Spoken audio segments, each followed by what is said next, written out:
Our family's been in business in Easton, Pennsylvania for almost 70 years, and we do have a commitment to our employees and make sure that the wages and benefits are competitive and give them some hope for the future. Many of our employees have been with us their whole working careers, 25, 30, 35 years. 35 years tomorrow. Yeah. And now with healthcare costs rising radically year after year, it's become the biggest challenge we face. We're considering insurance for our employees for next year, and the proposal that we've received is for a 40% increase.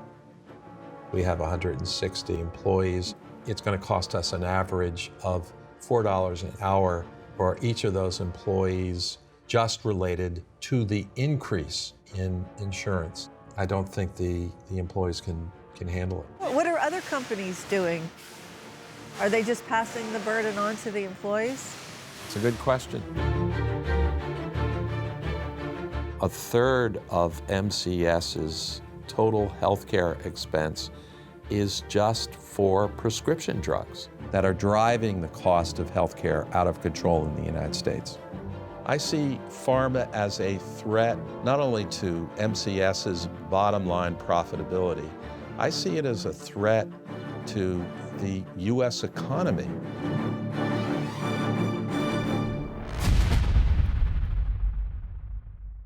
And other members of the Senate Committee on Aging are now launching a hearing into the pricing practices at 4 big pharmaceutical manufacturers. Members of Congress have called for an investigation into steep increases in drug prices. Activists increased the cost of an antibiotic from $27 a bottle to over $1,800. But the big problem with the purchase of drugs and the cost of drugs in the U.S. really gets to a larger problem with the U.S. healthcare system, which is that we don't negotiate price. Nothing illustrates this clearer than Medicare Part D. As part of the law, CMS was told that they could not negotiate drug prices. We are stuck paying these outrageous sums, which no other country in the world does. We're buying billions of dollars of products and never negotiating the price. I can't imagine that we do that on anything else. Tanks and trucks and fuel and corn to feed the troops, and I'm sure that on all of those, we don't just take whatever price is offered. We actually negotiate. The pharmaceutical industry has immense power in Washington. In fact, it has 1,100 lobbyists, which is 2 lobbyists for every member of Congress. And that's why when any kind of legislation is ever introduced to try to control healthcare costs, pharmaceutical costs in particular, never even gets out of committee. The pharmaceutical lobby has made sure that America is a free market. Now, what a free market means is free for companies that have a monopoly through a patent to charge anything they want. There's nothing that currently constrains any company owning a branded pharmaceutical drug from increasing its prices by thousands of percent. Market forces aren't going to prevent that from occurring. So we're getting lots of new drugs and uncontrolled prices that drive up insurance costs and insurance premiums. Our average employee here in Pennsylvania, average length of service is 20 plus years. 20 plus years, which is a great testament to loyalty and it's awesome. The wages and benefits and the whole package we offer. But it's also problematic because many of our employees are older and at a higher risk of illness. Well, out-of-pocket costs of medications are a huge problem for seniors or for anyone with a chronic illness. We're seeing rising co-payments for routine medications. There have been several times where I've not been able to pick up the prescriptions because they've been too much money, and we just did not have it.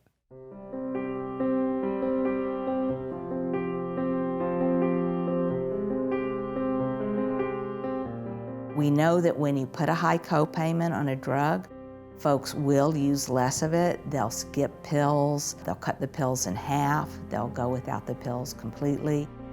That's going to have a devastating influence on health. I have diabetics who come in, I see them and I prescribe insulin for them, and they come back next month and their diabetes is nearly as bad as it was, and I ask, what's going on? Did you get your insulin filled? Yes, I did. Well, are you taking it? I'm taking it every other day. I'm supposed to be taking it, say, twice a day. I'm taking it a little bit every other day because that's all that I can afford. And the interesting thing about the insulin market is there's really only 3 companies in the insulin market. So it's a very small number of companies. There's no generics, and the prices just seem to go up for these drugs in tandem. People die from asthma every day in this country. But a lot more people just end up going to the emergency room and getting very expensive treatment that often costs thousands of dollars simply because they were not able to get a hold of an inhaler that costs a few $100s. And we're not talking about people who are irresponsible, who smoke and make this worse. We're talking about people who are really doing their best, but they can't afford to spend $150 or $200 for their inhaler that in other countries would cost $30. This is economically foolish to do this to people because they wind up with complications that are way more expensive.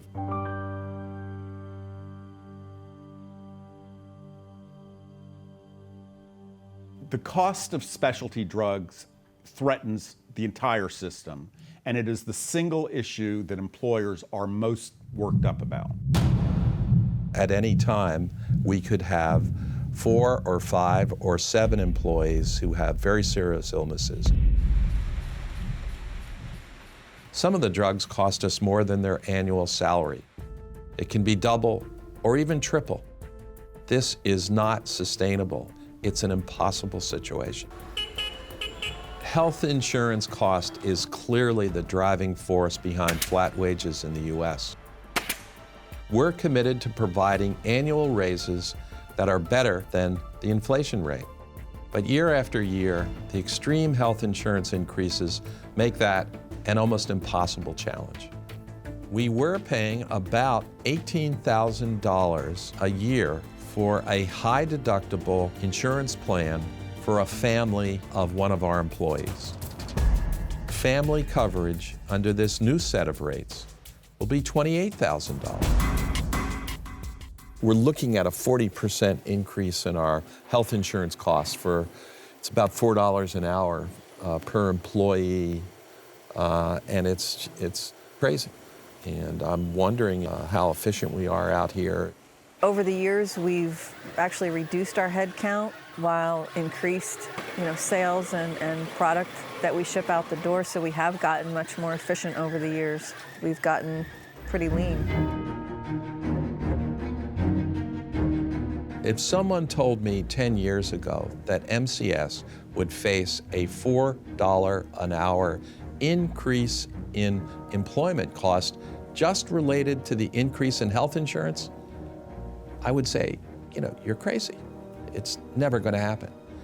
Well, that's what we're looking at right now. We're going to have to reduce our profitability and see what we can do in terms of pricing for our products. We haven't raised prices in over 5 years.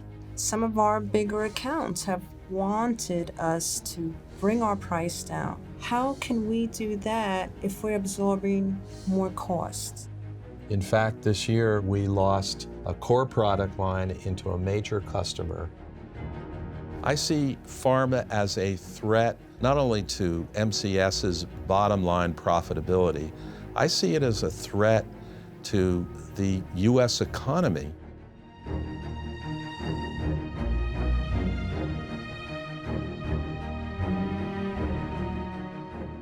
We know that medical bankruptcy is the #1 cause of bankruptcy in the United States, and bankruptcy from cancer care is the #1 cause of bankruptcy in healthcare.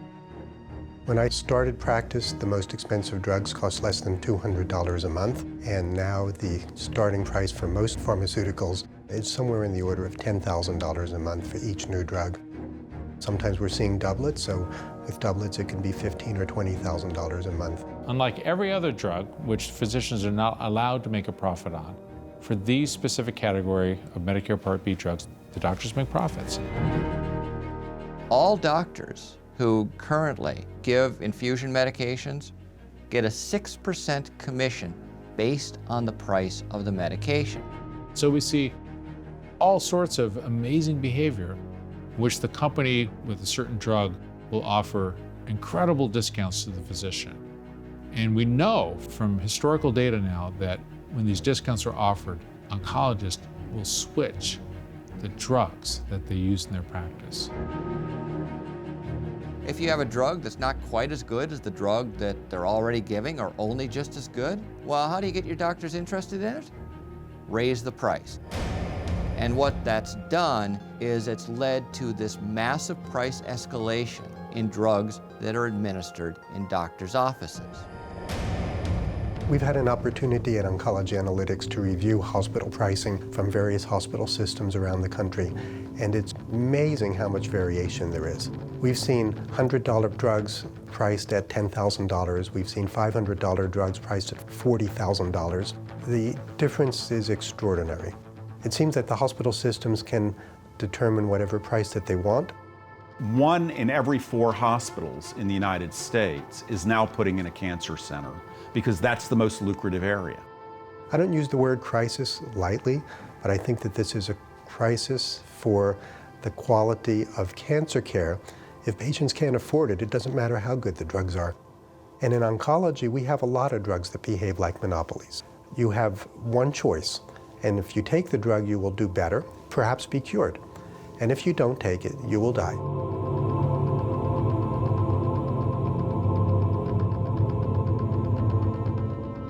Not only are cancer drug prices going out of control, there's a whole new category of specialty drugs that are driving the cost of healthcare out of control in the United States. We had 10 of these expensive specialty drugs in 1990. Now we have over 300. By 2020, specialty drugs is forecast to be 50% of our nation's overall drug spend. Hepatitis C affects as many as 200 million people worldwide. The virus enters the body, circulates in the bloodstream. 3 million people in the U.S. are believed to carry hepatitis C and chronic infections. Nearly 3 million Americans have hepatitis C, a viral disease that can cause liver disease, cirrhosis, and liver cancer. This is a huge public health epidemic in multiple countries. It entails enormous healthcare costs and a great deal of suffering, including early death of people who have no interest in dying in their 50s or 60s. Hepatitis C, like HIV, is not only an individual disease because it is transmissible, or like hepatitis B, one person who is a carrier potentially can infect thousands of other people. And therefore, just like Ebola, it is a public health crisis, only much more extensive than Ebola. I've had hepatitis C for over 20 years.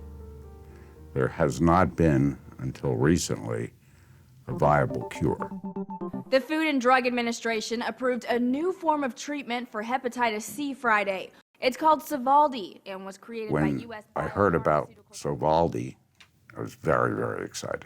The great thing about this drug is that it actually can provide a cure for hepatitis C. But at a hefty price. On average, it costs about $1,000 a pill. And you have to take this pill for 12 weeks.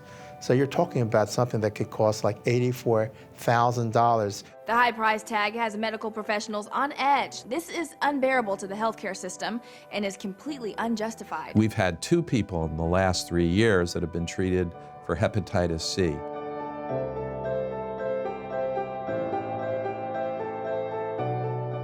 Insurance companies are calling their Hep C patients and saying, we need to wait until you get sicker and your liver is further gone before we're willing to fund this. If a company has a monopoly, a patent on a drug, if they choose to put an $84,000 price tag on it and to not budge at all, that's their right.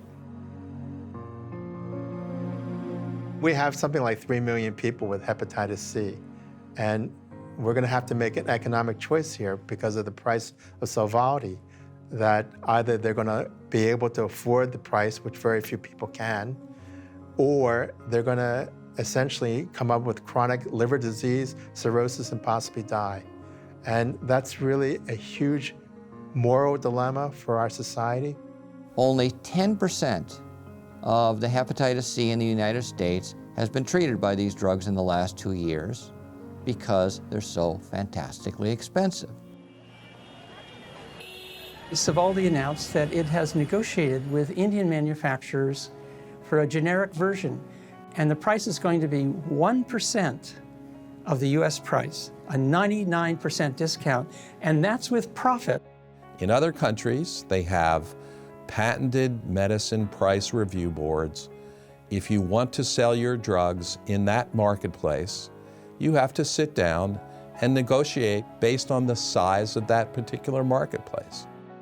Gilead Science made over $18 billion in pure after-tax profit in 2015, which, by the way, is more profit than was made by Microsoft, General Motors, Bank of America, ExxonMobil, or Walmart last year.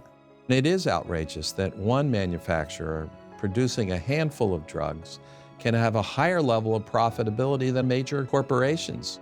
They have hundreds of thousands of employees and hundreds of billions of dollars of revenue. Patented brand name drugs have a monopoly. So if they want to engage in tons of advertising or just pad their profits and increase prices by 1,000 or 2,000%, nothing prevents them from doing that. No market force is going to prevent them from being able to do that. There is no system in place to hold down drug prices, and so companies are just becoming increasingly bold. Everybody is making more money except the consumer who's spending more money. We rely on a free market system to make sure that consumers receive the benefits of competition. When the market doesn't work, when consumers don't receive a fair price, when consumers are paying too much, the economic term is market failure.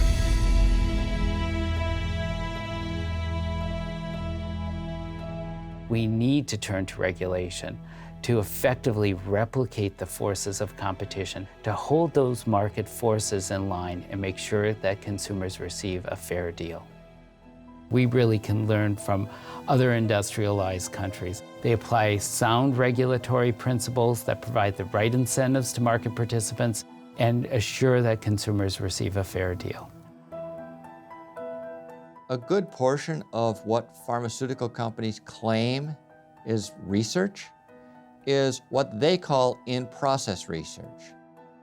When they find a smaller pharmaceutical company that has a product that they think they might like, they go in and buy the company. So really, in-process research is just another word for corporate takeovers. They're basically huge marketing companies that do less and less research and development. They buy the innovations done by other companies. So for Sovaldi, the company that's selling it right now didn't actually invent it. It's not something that came out of their research lab. They bought the company. They bought the intellectual property. It's a tremendous investment. It's a great windfall.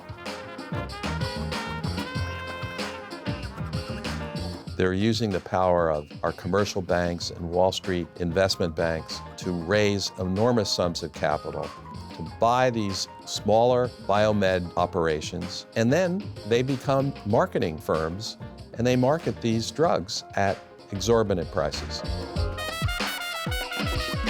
Let's look at 2014, 2015. The investment banking community financed $550 billion of merger and acquisition activity, 300 transactions just in biomed and pharmaceutical acquisitions alone.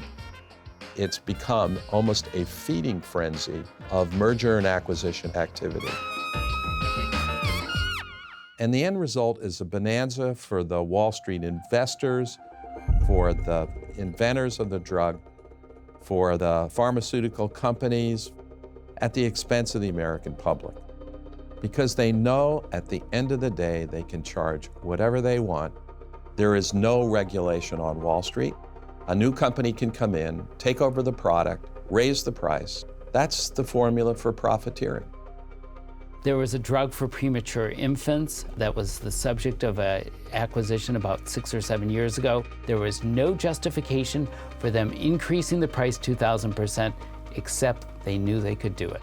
The price of prescription drugs in America is not regulated, so it's not against the law when Turing Pharmaceutical makes headlines buying up the rights to a 60-year-old drug and raising its price 5,000%.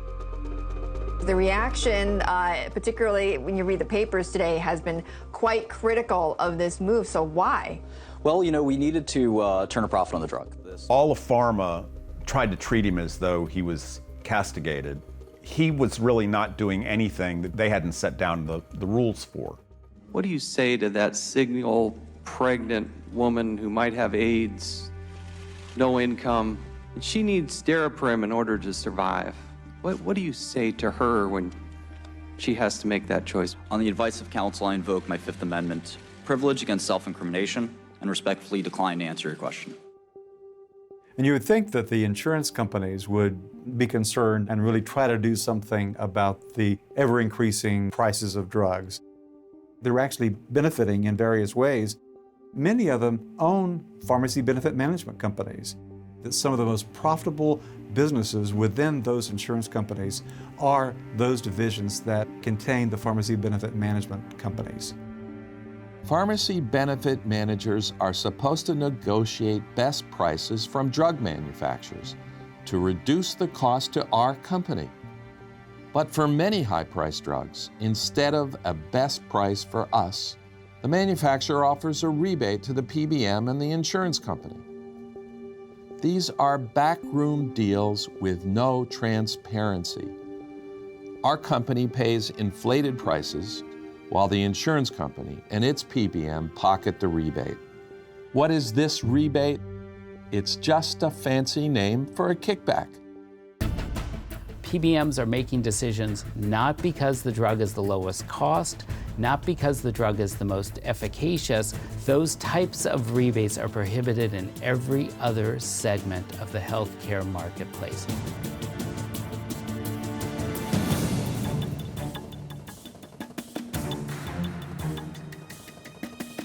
Mylan Pharmaceuticals' EpiPen is an example of our corrupt system, from the drug manufacturer through the PBMs and insurance company middlemen to the dispensing pharmacy.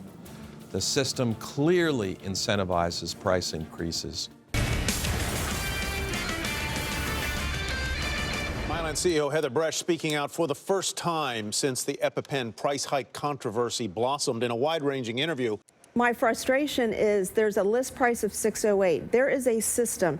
I laid out that there are 4 or 5 hands that the product touches and companies that it goes through before it ever gets to that patient at the counter.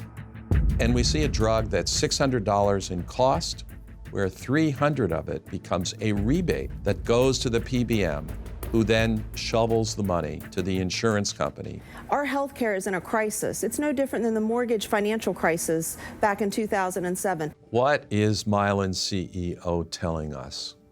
The system is in crisis. There are no market forces driving prices down. She sees incentives that drive prices higher and higher. If we negotiated fair national drug prices like other countries do, there would be no need for all those middlemen that are grabbing a piece of the action and inflating our prices at every turn. As a business person among a whole group of other business people that are paying 60% of the commercial insurance and paying a substantial portion of that to pay for these pharmaceutical drugs, I feel aggrieved by this system. I feel aggrieved by the U.S. Congress. They are not representing my interests. Newsmen rush the president's report to a waiting world. It's official. It's all over. It's total victory. At the end of World War II, we had almost no drugs. When streptomycin was discovered as the first drug effective against tuberculosis, the entire world celebrated. My late father used streptomycin in 1948 to 50 to cure babies who would always have died without that. It was absolutely revolutionary. I don't know how the costs were handled in those days, but it was not an issue that prevented even the poorest child from receiving streptomycin. Then in 1954, a vaccine to prevent paralytic polio. developed by Dr. Jonas Salk, was tested in the largest field trials in medical history. When the polio vaccine came out, it wasn't patented. It wasn't offered at a premium. It was considered a wonderful creation, a life-saving creation, and was offered to everybody. The next challenge, commercial production of the polio vaccine in quantity. So the old model of Jonas Salk donating his patent and wanting the entire world to benefit from it is now seen as anachronistic, and even graduate students want to know, can I patent this discovery? The ethics have been switched completely around and turned on their back. So we have to ask the question, do we really want to be living in a world in which we deny absolute life-saving treatment simply because the price of the drug is $100,000 per person per year? To have something that can literally save people's lives, literally save their life, and not make it available to them is evil.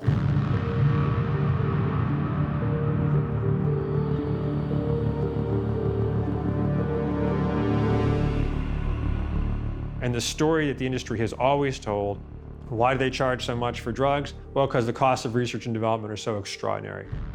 Now they say it costs more than $2 billion to develop each new product that comes to market. Well, that comes from a research institute at Tufts University, which is funded by the pharmaceutical industry, which has access to data provided by Pharma that no one else is able to see, that is put out under the patina of a respected university, told over and over by Pharma, by Pharma-supported researchers, by its lobbyists, and it becomes part of the culture. We need to get access to critical information that drug companies withhold or deliberately obscure. There's now no way to know what they spend to bring any given drug to market. Patented brand name pharmaceutical manufacturers always try to justify their tremendously high prices that a return is necessary for them to engage in research and development. But people are increasingly seeing through that argument. The returns that they ultimately receive are vastly higher than their research and development budgets.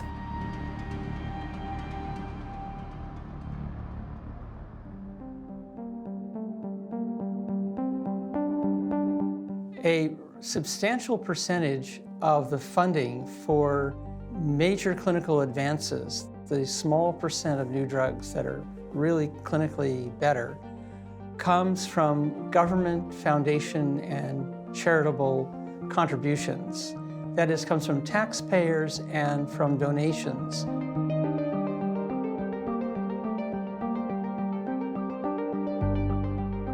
The drug companies say we need the money for research and development. We paid for that research already. The original research, the basic research, is done by the National Science Foundation, National Institutes of Mental Health, National Institutes of Health, by universities, by not-for-profit organizations. When it comes to medical research, the victims, the patients, the families don't care, don't give a damn about political party labels. The increase in the National Institutes of Health in this budget that we've agreed to, 6.64%, 5% over inflation.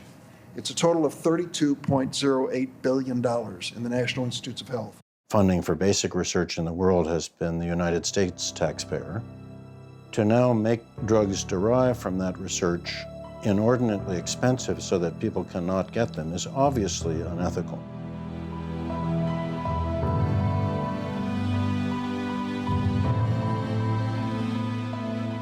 When Novartis brought Gleevec to market, a drug that stops a form of leukemia in its tracks, the company priced it at $27,000 per year, even though the research and most of the development was done by an NIH-funded investigator at the Oregon Health and Science University. Then the price goes up every year, and Gleevec is now priced at $120,000 for a year's supply.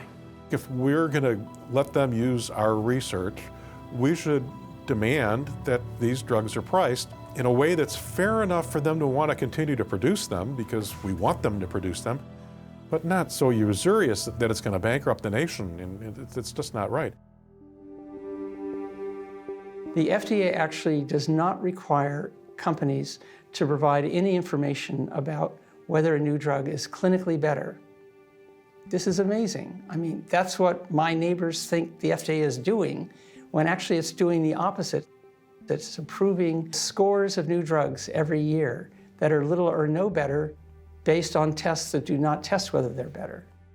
Our FDA system here, it only requires that the new medicine is compared to placebo, certainly not compared to other medicines on the market. So there's no way to know whether a new Me Too drug is better, worse, or the same as older ones in the same class. The answer to it is to require a trial with 3 arms: new drug, old drug, and placebo.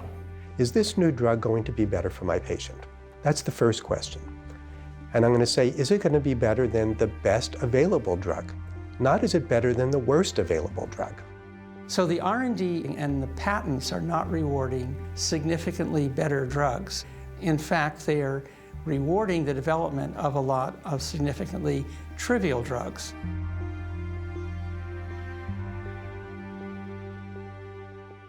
From a drug company standpoint that's paying this money, well, I'd hate to spend $50 million on a research project, comparing my new medicine to a tried and true medicine, and it actually comes out to say that they look about the same.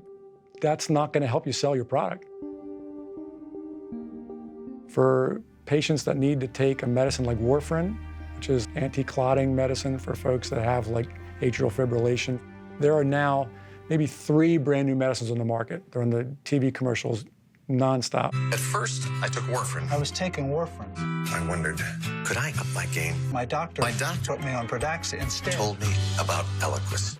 And the fact of the matter is, warfarin has been around for so long that it's as good as all the new ones. I've got 3 important reasons to up my game with Eliquis. It may be better for some patients or others, but the literature really doesn't support that. And the marketing claims typically describe wondrous benefits. Only Zilnum helps coordinate the nerves, muscles. And often they're not really that much better than placebo, sometimes not better at all. Even more important, they may not be better than what we already are using, but are much more expensive. Their goal is to maximize patents and profits, and now and then some important clinical advance occurs. Ask your doctor today about Vioxx and find out what... About 90% of the time, they find that new drugs are little or no better.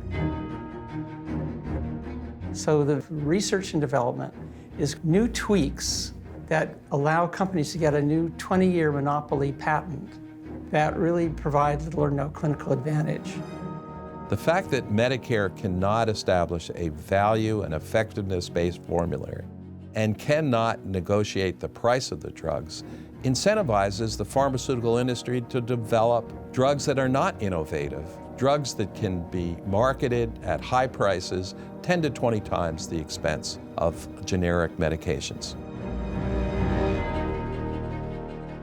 Every time a patent comes close to expiring, they may make some small, subtle change that doesn't really make a difference to consumers, but enables them to continue to reap monopoly profits.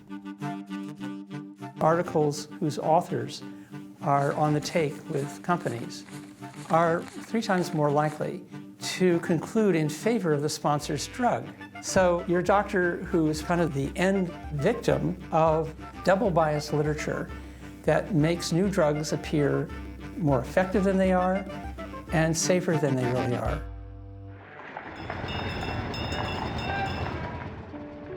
In the early part of the 20th century, the AMA created an independent lab that reviewed new drugs, decided whether they were safe and effective, and then put them on a short list of recommended drugs.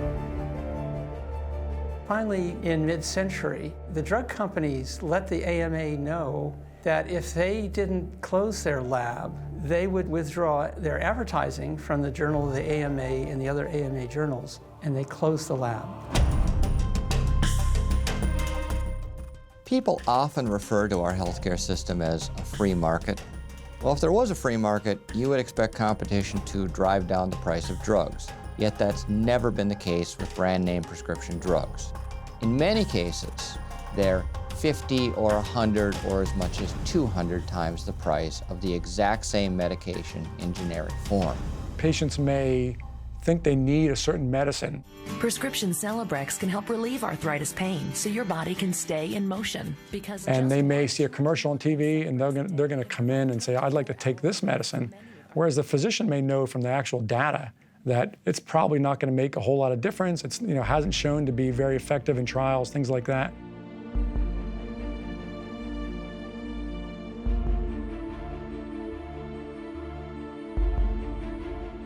Some patients will be very pushy, and they'll say, well, it looks good on TV, you know what they're saying, why am I not taking this medicine?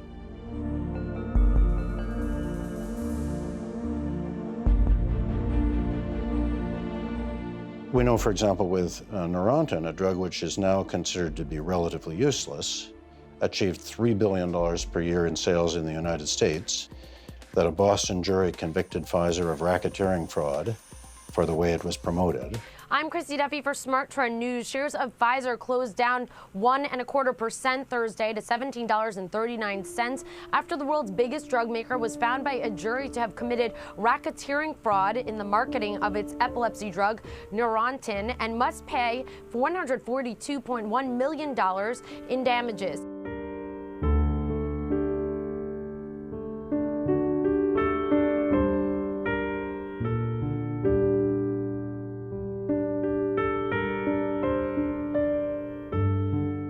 I'm a doctor who has used drugs primarily to treat people, so I like drugs that work well. I like drugs that save people's lives or relieve their suffering.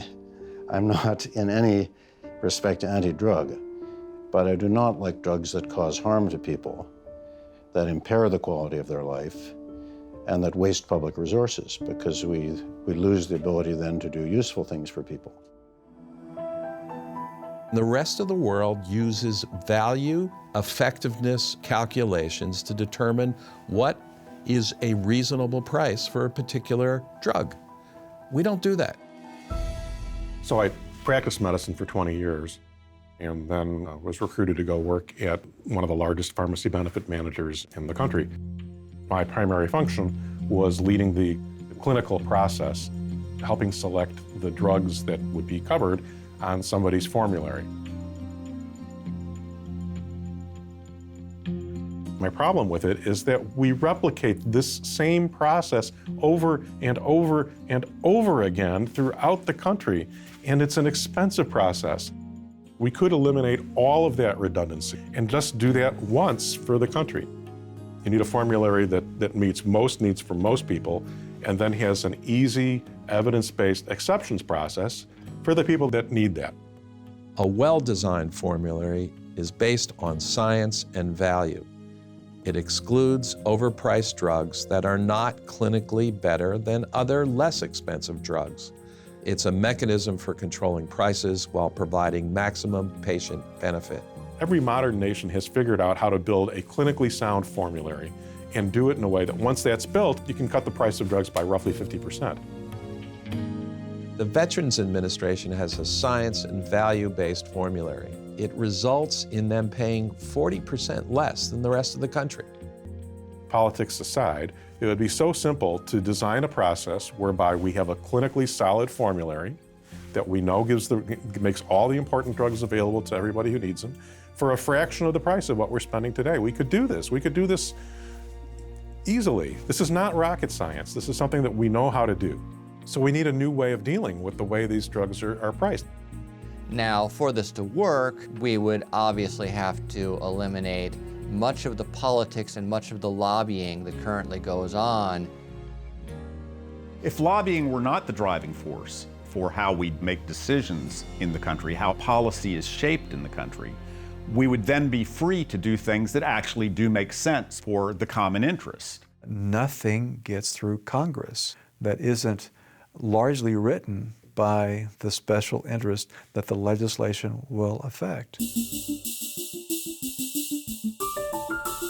So the industry has monopoly patents, it has investment tax credits, it has accelerated depreciation. In general, it pays a lower tax rate than other corporations do, than my corporation does. And they make these exorbitant profits, and they profiteer in the United States. and they seem to get away with it. From 2007 to 2016, Pharma spent $2.4 billion lobbying Congress. That averages out to $450,000 per member of Congress each year.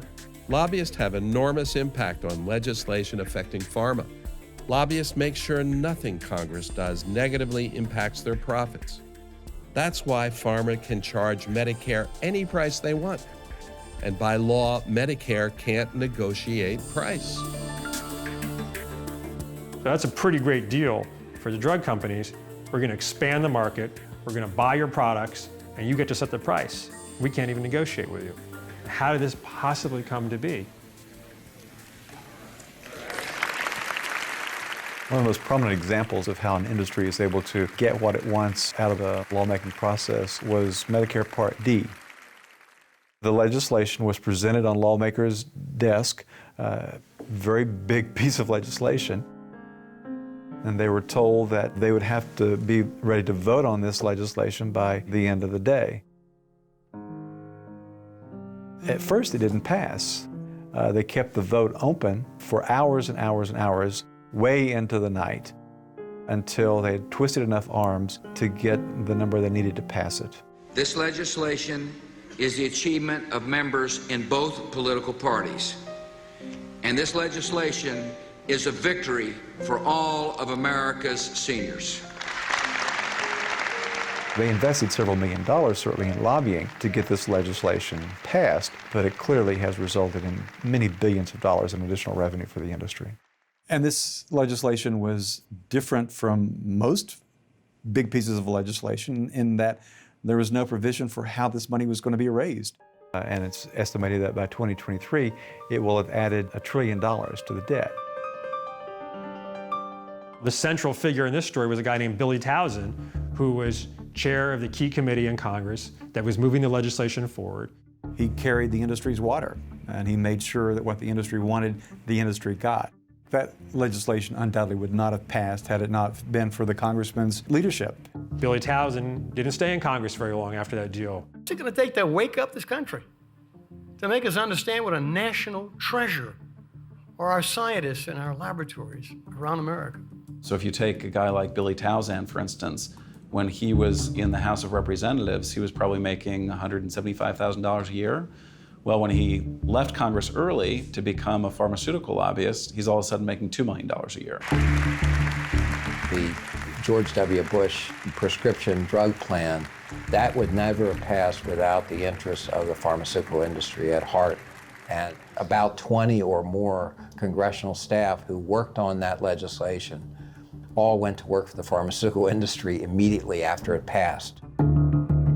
In 2015, 60% of lobbyists representing the pharmaceutical industry were largely made up of former Hill government staffers and members of Congress. This revolving door between Congress and the lobby industry on behalf of pharma is central to their power. The pharmaceutical industry is able to persuade members of both parties to do what they want. So the biggest interest groups in America, pharma is definitely one of the biggest and most effective. They do not choose one side of the partisan aisle. No, they diversify their investments. So they're building a blue team and a red team, and depending on who they think is going to be in power or who's going to be in the key committees, they can shift their funding around.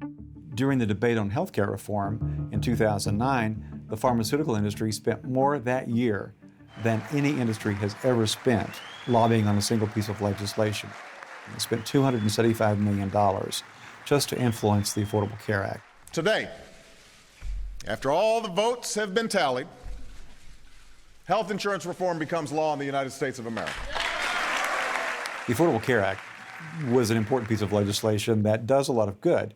It reforms the health insurance industry in particular in certain important ways.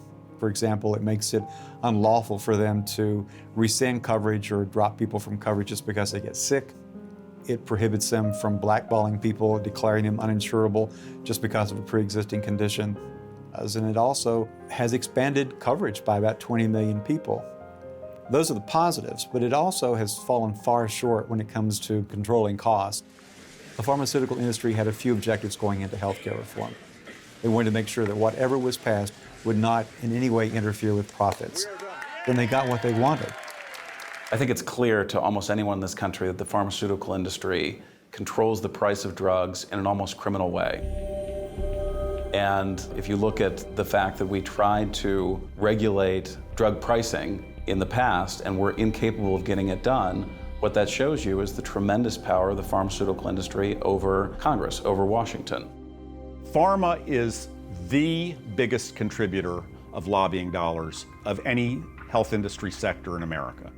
43% more than the number 2 industry, which is insurance. It's a Congress that's reflecting the purposes of the industry and not really the will of the American people. Poll after poll shows that Americans on both sides of the political aisle are very supportive of efforts to rein in the cost of drugs. Yet Congress is never able to act.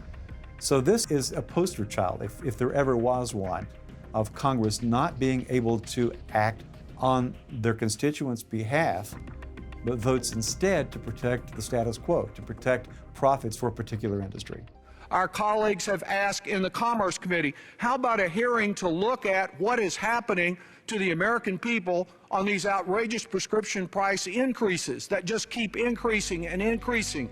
The Commerce Committee has refused to hold a hearing on it. It's absolutely criminal what Americans pay for drugs. It's criminal that we can't do generic reimportation of drugs. We can't, as a country, both bargain to reduce the cost of what it's paying for drugs. These are things that occur in other countries just as a matter of fact. There's no debate about it, it just makes sense.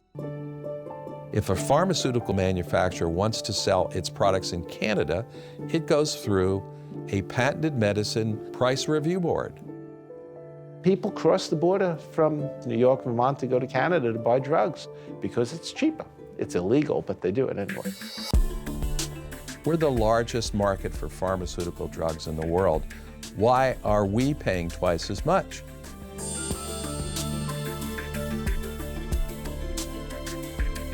We have the most consumers, we buy the most drugs, we have tremendous buying power, but we don't use it. We don't use it to drive down costs. We don't pass sensible legislation and regulation to allow government buyers to unite to try to lower costs to a fair level.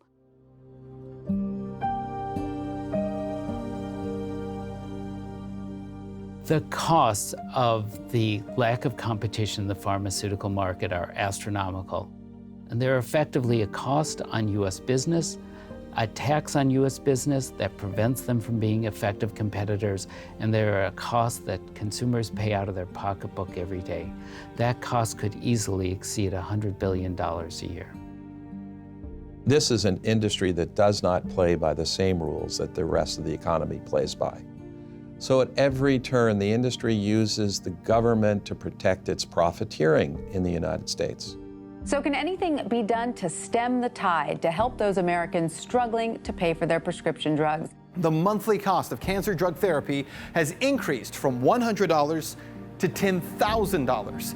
The news is full of drug companies jacking the price of drugs up unconscionably. Members of Congress express their indignation, their outrage, they'll hold hearings. There's never any real attempt by members of Congress to actually get anything done. The real issue here in this concern about health care is that the business community really has not focused on the issue. The business community and the general public need to come together.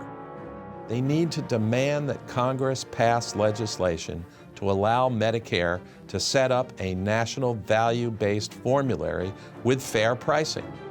Medicare would establish a panel of medical experts that would make sure there is price justification based on rational scientific evaluation. All Americans should get drugs based on Medicare's negotiated prices. It's the only way we can get drug prices under control. We can do this. Getting drug prices under control is an easy fix. Every other country does it. It's just a matter of political will.